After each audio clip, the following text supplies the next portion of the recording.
Hey everybody, Heezy here. I'm a little sick, so sorry about the voice. I wanted to give a quick apology for something that happened during this video. So I had a problem with my headset where the headset went out and I didn't know it, and then all of a sudden it told me that it was out, so I thought I had fixed it. But when I sent the video to my editor, when he got the chance to look at it, he said that the headset had gone out. I don't have time to re-record this video right now, but he did such a good job of editing it that I really wanted to put it out there.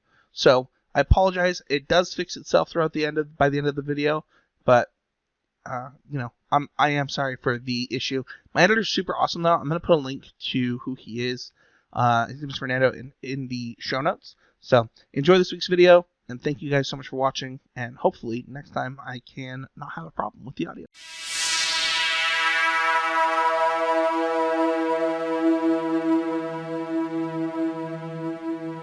Hey everybody, and welcome back. It's Heezy, and you are watching a video here on the Heezy Game Media YouTube channel. It's actually been a while. Even if you are a listener of the podcast and you typically come here for that content, you know, we missed last week. We're moving to every other week. We announced that on Twitter. Haven't announced it here on the YouTube channel, but I'm excited to be here. This is a video that I have wanted to do for a pretty long time. I want to talk today about, as you can see behind me, Mass Effect 3. Now, I started my Mass Effect series quite a while ago. You know, the pandemic has been pretty hard for me, to be honest, to feel motivated to make content. And today I want to talk about a game that I really enjoyed. If you want to, you can find the links to the rest of the Mass Effect series down below, whether it's Mass Effect 1, which I had really strong opinions on, and Mass Effect 2, which is, for a lot of people, arguably one of the greatest games ever made. With that being said, I want to talk about this game. So, the first thing that I want to cover is the hype. There is a lot of hype around this game going into this game coming out. I personally did not own an Xbox 360 when this game came out. So for me, like, I didn't experience the expectations of this game. In fact, for me, the expectations going into this game were actually kind of low because of how upset people were that they didn't think it was as good as Mass Effect 2. So my expectations going in are just completely different than I think most people's, because I'm playing this game in 2020, right? I tweeted about this as I made the progress through this game, and honestly, like, there was some really cool stuff. So I want to go over my initial impressions first, and then we'll actually give initial ratings, and then we'll go full in, talk about stuff. So just so you know, if you have never played Mass Effect, the Legendary Edition to come out, I actually haven't played it yet. My copy is actually sitting here on my desk. I'll be playing this for the first time now because I wanted to beat the originals before I played this, and I got this for my birthday. So, you know, I think that for me, there are a few things. One, if you watch my other video, spoiler, I was not the biggest fan of the ending of Mass Effect 2. I also just don't like bridge stuff as much. You know, when it's very clear that there's going to be a sequel, I like my content to be contained within itself. So, you know, I can think of a few pretty good examples of this. Empire Strikes Back, while I believe is one of the greatest films ever made, is not actually my favorite Star Wars film. My favorite Star Wars film is probably Rogue One, or Revenge of the Sith, or Return of the Jedi. They're either the ending stories or individual stories captured within. And I think about a lot of the video games that, I enjoy playing. Like, I like it when sequels tell another story in video games or things like that, or things like, I don't know, just similar stuff to that. Now, that doesn't have to be true. I think that there's a lot of greatness and things like that. But this being the final game, and we're going to be completely unbiased, like, probably was something that I was going to enjoy more than other people because I like the ending of stories. The opening moments of this game were really intense, and not at all what I was expecting from the end of the last game. And that was really cool. The first few missions were really interesting too, because you set up with such a big entrance to this game. The first few missions are really interesting because you're trying to figure out, where did we end up from where I was? How did we get here? And what do I do next? And I think that's really cool for the beginning of this game. The other thing that's really cool is depending on how you played it, I, for example, lost Rex in the first game, so I didn't get to play with Rex in this game. But I think that you get different characters depending on different things, and also things that happened in the first game and things that happened in the second game completely impact this game. And it was one of my favorite things about the Mass Effect franchise. So if you haven't checked that out, you really should. It's really fun. I think the characters in this game are really fleshed out because some of them you're getting introduced to new characters, but a lot of them you're not. A lot of them are repeat customers for the most part for this game. And, that's really cool. I think that one of the things that was really weird about Mass Effect 2 is you didn't get your entire crew back, from one game to the next. And in this game, your crew is mostly characters from games 1 and 2. But overall, I think that the initial impression on the characters was just, I get to play with two of my favorite people, like, in the whole franchise, to stay by me. And it's funny because I did that most of the game. I played with probably the same 3 or 4 people for a lot of the game, which is not something I normally do. Like, I typically like to explore all of the stories, but I definitely was picking 2 specific characters. Let's actually go over our initial ratings really quick. So I'm giving letter grades just like you would typically get in an American public school. So A to F. Actually, A plus to F, because something gets an A plus in here. So first things we're going to talk about is story. I thought the ending of this game was substantially better than the ending of the second game, which is really funny because one of the main complaints that people had was actually the ending of this game. And I can see why. I can understand the complaints with it. The thing is my expectations for the ending were so low. Because of the hatred around the ending of this game, I don't know. I was not expecting an amazing, but in my opinion, what was a pretty amazing ending to this entire story. There were things that I didn't like about it. It's not getting an A plus. There were things that I thought could be better, but I was actually a little bit confused by the hatred. I will get into one complaint that I might agree with a little bit later. Gameplay, I give it an A plus. I think this is even better than 2. I have actually some friends that play this game online, still to this day, as far as like the multiplayer goes, and I don't blame them. I think that the multiplayer is probably amazing. I haven't done it yet. It's something that I would be interested in. It looks like the Legendary Edition does not have it, which is kind of sad, but overall, I thought that just there are things that I'm missing from the other games but I don't know that makes the gameplay any worse. It's just a little bit different. One of the things that I really liked about the first one was the puzzles, going through and decoding stuff and things like that. That's missing in this game, but the quality of life improvements for other stuff were so good that it was worth it. Next up, we have replayability. I'm definitely gonna replay this game. I think that I have already played the second half of this game 2 more times since finishing this game, like the time of recording, just because I wanted to see the other endings. I wanted to try some of the things, explore more stuff, and I think that there's a lot of replayability to this game, and honestly to the whole franchise. Like, this is something that I could see myself doing, like, I don't know, maybe like every 3 to 5 years. Just like, okay, it's time to replay Mass Effects. I mean, I replay KOTOR every year already, or pretty close to. Maybe I play one of them every year, but it would not shock me to see myself playing this, putting this into the rotation of games that I'm just happy to replay. And I know a lot of people don't like replaying video games or story games like this, but one of the things that I find really amazing about this style of video game that is in the vein of that KOTOR and Mass Effect is your ability to just explore different things and ask different questions. And for this game, I would give this one probably, an A minus. Maybe that's better than an A minus. Maybe that's too low of a grade. I think that one thing that I have a problem with this game, compared to the rest, is like the ending. Like, I could see myself playing. I might never replay one. I'm not gonna. No, I probably will. That's a hard thing to know. But I do think that, I don't know. I think that there could be a lot of replayability to this game. I do think that 2 is more replayable, so maybe that's why I gave this an A minus. But maybe it's still an A. So from here out, there's full-on spoilers. So if for some reason you're watching this and haven't played this game yet, here's your chance to pause it, give it a like, give it a thumbs up, give it a comment. Thanks, you made me play this game, and come back. So the first thing that I want to talk about now just is the story.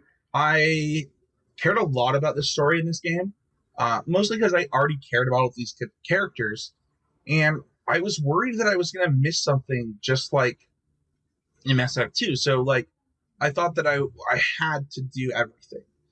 It actually is probably why both this game and Mass Effect 2 took me so long to review, is when I would get into the game, I would play a lot, and then when I would come back to it after, whatever I'm doing, it would be kind of stressful to come back for me because I knew that I had this review coming and I didn't want to miss out on anything.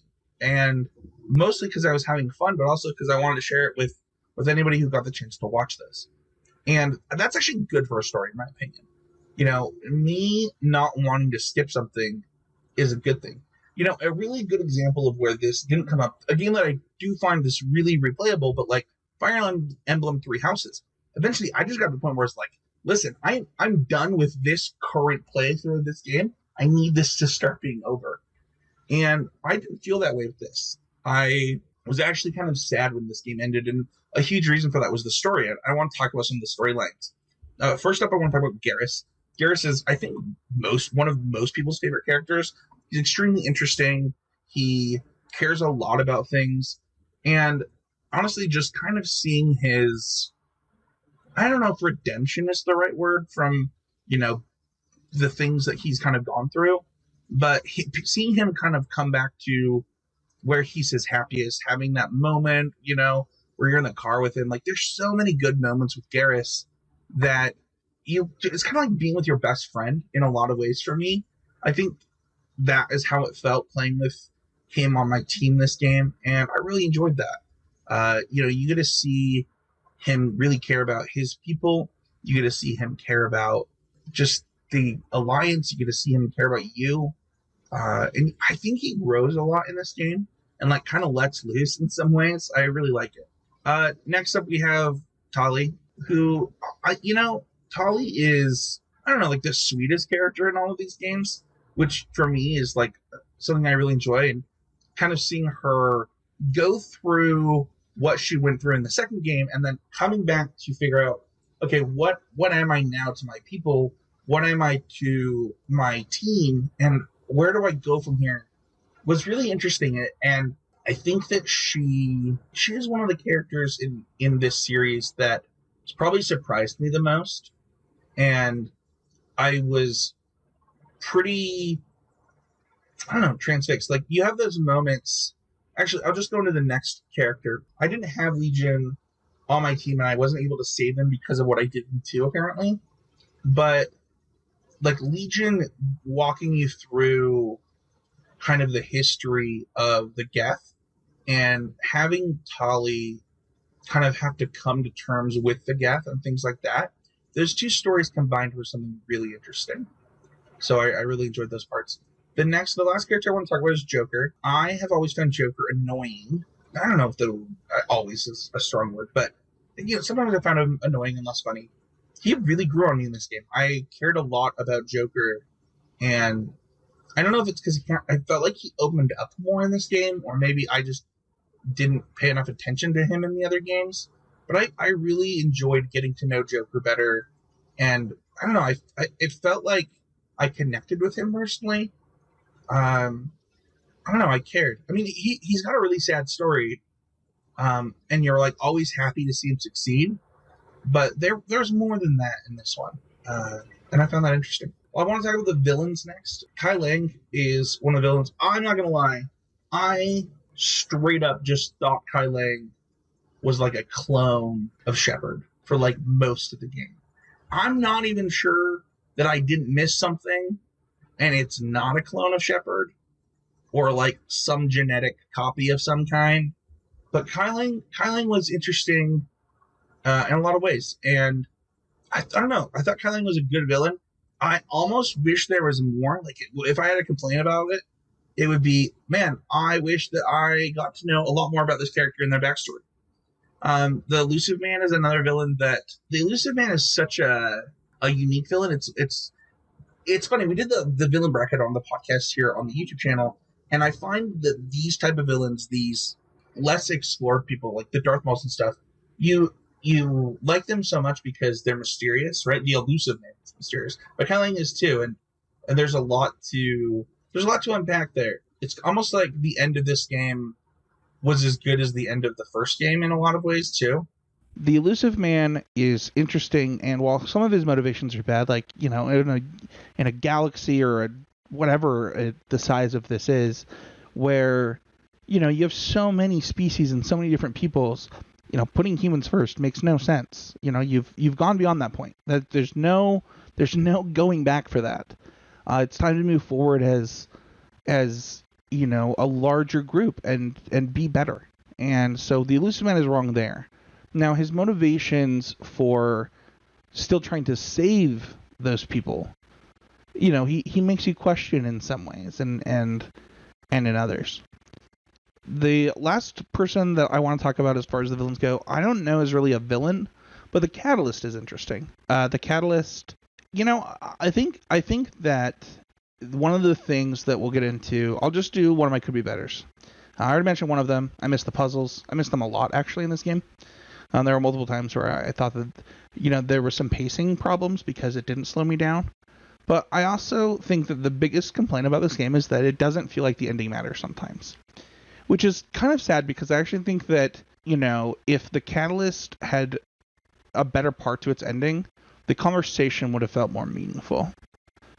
And I do understand that there are more than 2 endings, that there are 4 now or something. I've only seen 2 of them. But, you know, the Catalyst as far as a villain was asking an important question, but not really, I don't know, not really offering me as much as I wanted. I still loved it. I loved the conversation with the Catalyst. I love it when I have to think about stuff, and I do think that had to happen in this game. My love it's though, I think the stories were great. The stakes felt higher. You get to interact with all your old friends, and it just, you know, it makes me care about things. It made me, you know, question important things with whether it was, you know, stuff with the Krogan, or whether it was stuff with synthetics, or whether it was stuff with humans first, just all kinds of stuff like that. You know, it's asking you questions, and it's your job to figure out how you think you should answer them, or how your character would answer them, depending on how you're playing the game. So I really enjoyed that. Overall, I thought this game was pretty amazing, and I was invested from basically start to finish. And I honestly wanted more. I was kind of sad and happy, but I was ready for more. I'm going to play Mass Effect Andromeda. I'm going in with no expectations. I know how people feel about it, but it should be interesting. And, you know, an overall rating for this game, if I were to give it, you know, kind of our podcast style ratings, where, you know, we do it 0 to 5 on Need to Nerd, I would give this a 5. While I do have those could be betters, I thought that this was probably the best Mass Effect game I've played so far. It didn't have as many, I don't know, it didn't have the lows of 2 for me or the lows of 1 for me. It was just really consistent comparatively. So I really loved it. I think that as I play 1 and 2 again, maybe I'll change my mind. Maybe I'll come back to this video and be like, ooh, Spencer, you sound like a dork. But I really enjoyed it. So you can find me at Spencer13H. Thank you so much, everybody, for watching. Don't forget to head over to the Patreon if you want to support this content directly. And don't forget to check out the podcast. Every other week while West is in school, we do have a guest coming on this week. I'm really excited for it. So thank you, everybody, and we'll see you guys on the next time on another video on the Heezy Game Media YouTube channel.